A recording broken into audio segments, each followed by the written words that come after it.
Oke ya, ini menjawab tentang bagaimana sih Bun hidupku yang lagi tidak baik-baik saja gitu ya.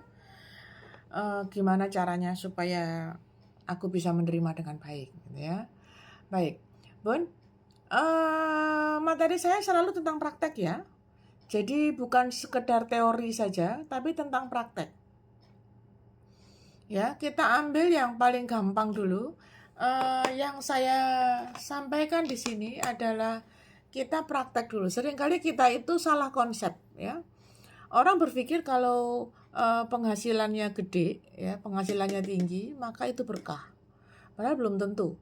Kadang-kadang penghasilannya tinggi tapi sakit-sakitan. Penghasilannya tinggi tapi nggak bisa menikmati, utangnya juga banyak. Penghasilannya tinggi tapi hidupnya nggak baik-baik saja. Anaknya error kah atau suaminya nggak jelas lah kapan pulangnya gitu aja. Intinya banyak yang eh, salah konsep selama ini ya.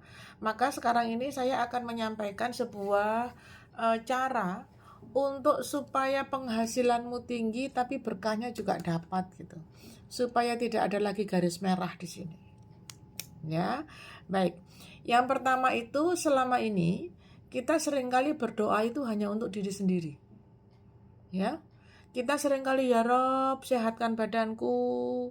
Ya Allah, lancarkan rezekiku, seringkali hanya untuk dirinya sendiri. Tidak pernah untuk orang lain. Kalaupun toh untuk orang lain, selalu hanya sekilas, sepintas, gak ikhlas bahkan. Maka sekarang saya akan memberikan sebuah cara praktek ya, sederhana, sulit dilakukan, butuh ikhlas luar biasa ketika Anda saya minta untuk berdoa buat orang lain. Ya, berdoa untuk orang lain. Ini nggak gampang nih. Apalagi kalau konsepnya kepada orang yang menyakiti. Kalau mendoakan orang yang kita cintai, yang mencintai kita gampang. Di sini ada orang tua, di sini ada pasangan, di sini ada anak, di sini ada sahabat, gampang. Ikhlas-ikhlas saja Bun, saya kalau mencintai, mendoakan untuk orang yang mencintai saya atau yang saya cintai, gampang. Karena ikhlasnya sudah dapat. Tapi untuk mencintai dan mendoakan orang yang menyakiti, mungkin di sini pasangan dulu, musuh, tetangga, saya nggak ngerti ya, Anda punya musuh atau enggak gitu. Apalagi kalau konsepnya kepelakor nih, aduh. Paling error, paling gak ikhlas. Enak aja Bun, dia sudah ngerebut suamiku, aku harus doakan. Bun tolong deh please, hello. Nggak akan mau mendoakan di sini nih. Karena selalu, makanya saya kasih spidol merah ini karena ini ekstra nih. Gitu. Ya. Maka kalau Anda sudah belajar mendoakan, paling tidak Anda doakan dulu yang 3 ini deh. Untuk latihan di awal doakan dulu yang 3 ini, item-item ini, tetangga ini bisa diganti temen ya, terserah ya. Ini cuma contoh saja. Kemudian yang terakhir adalah doakan siapa saja sepanjang hari. Siapapun ini, siapa saja. Lah terus siapapun, kandani siapa saja kok, terserah deh. Ketemu rumah, keluar rumah, ketemu Pak kebersihan, doakan. Ketemu Pak Satpam, doakan. Ketemu Pak di stopan ya, stopan lampu merah, kuning, hijau itu, doakan. Apapun yang harus didoakan, cukup 3 item, nggak usah panjang-panjang, nggak usah Anda baca Al-Baqarah gitu, kepanjangan ya, kepanjangan, nggak usah. Cukup doakan di 3 item ini, bentar ya, saya geser sebentar. Ini saya tutup dulu ya, ini materi kapan-kapan ya. Anda doakan berkah, lancar urusan.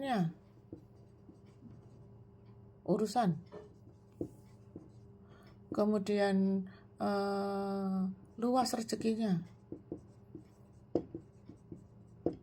dan sehat badannya. Cukup itu saja.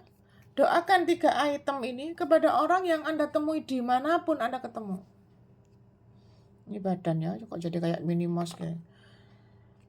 Jadi doakan 3 item ini kepada siapa saja yang Anda temui setiap hari.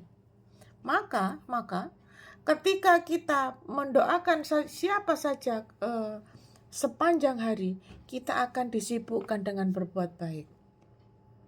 Otak kita tidak akan mudah mengeluh terhadap peristiwa yang muncul dalam kehidupan kita karena kita tengah sibuk mendoakan siapa saja. Bun, aku hari ini gak ketemu siapa-siapa. Kalau gitu doakan kucing deh. Beri makan kucing. Doakan burung-burung yang lagi berterbangan pagi-pagi itu. Siapa saja. Atau kalau Anda gak ketemu, Bun, saya gak pernah keluar, Bun. Gimana caranya? Siapapun yang muncul di pikiran Anda, doakan. Bayangkan orangnya, doakan. Maka pada satu titik, Anda tidak mungkin vibrasinya tidak berubah. Kita sedang memaksa tubuh untuk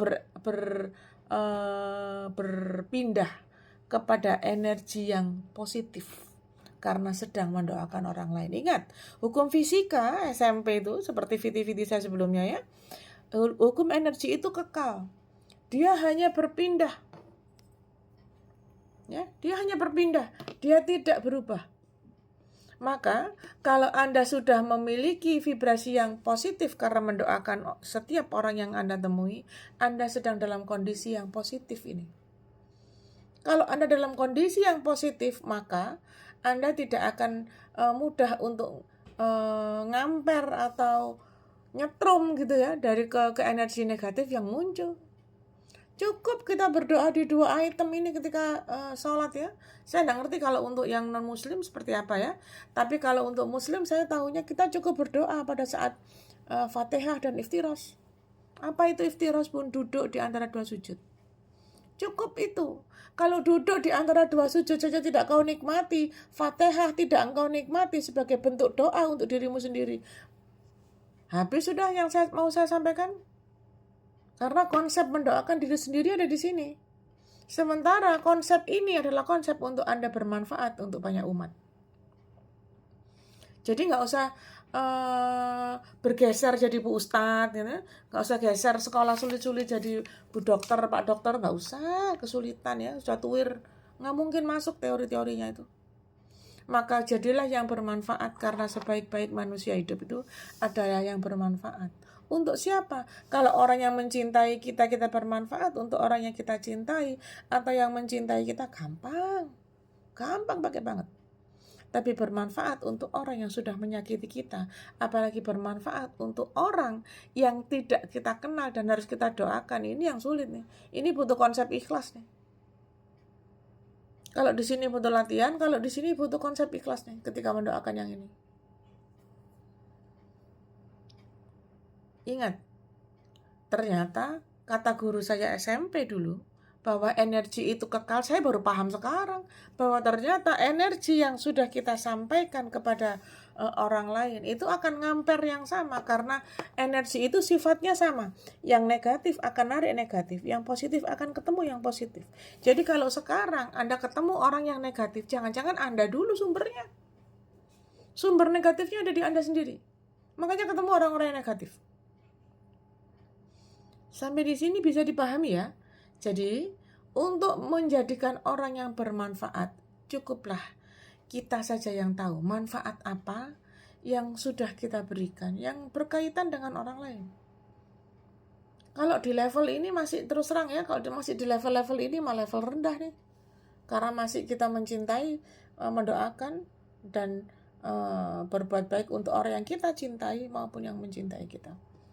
Tapi kalau Anda sudah bisa bergeser ke sini, apalagi ke sini, apalagi ke sini, itu baru namanya luar biasa. Bukan biasa di luar. Oke? Semoga manfaat dan bisa menjadi bahan pembelajaran untuk kita. Bagaimana caranya praktek rilis dan praktek melepas kesakit-hatian dengan bukan hanya dengan teori saja, tapi dengan praktek. Ya, selamat menjalani kehidupan Anda yang lebih baik ke depan karena hanya orang-orang yang ikhlas saja yang layak untuk diberikan hadiah oleh Allah. Oke, makasih.